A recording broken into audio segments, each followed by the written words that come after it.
سيدنا محمد رسول الله صلى الله تعالى عليه وسلم التامة والصلاة القائمة آت سيدنا محمد الوسيلة والفضيلة. الله أكبر.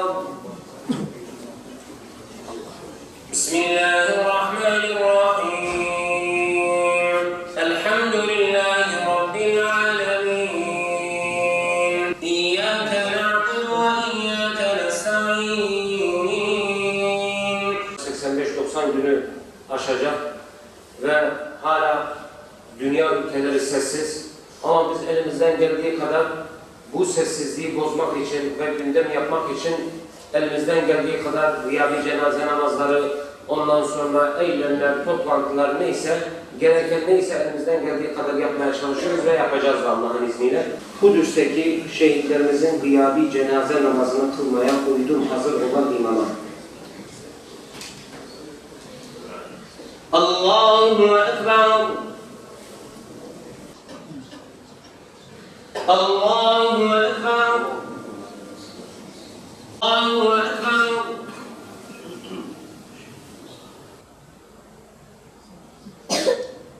Allahu Ekber. Aleyküm ve rahmetullah. Esselamu aleyküm ve rahmetullah. Savaşta ve dünyanın dört bir tarafında şehit olan tüm kardeşlerimizin inşallah taziyesini yapacağız.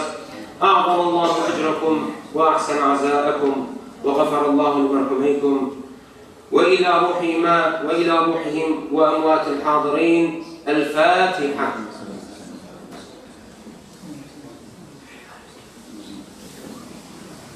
Allah Celle Celaluhu hepinizden razı olsun. Malumunuz 3 ayı aşkındır. Terörist İsrail'in katliamı hala devam ediyor. Çocuk, bebek demeden, sivil demeden hala katliamlar ve vahşet devam ediyor. Oradaki mücahit kardeşlerimiz için, şehit olan sivil, çocuk, kadın, tüm kardeşlerimiz için, özelde Kudüs'ün tüm şehitleri için bugün Ulu Cami'de gıyabi cenaze namazı kıldık.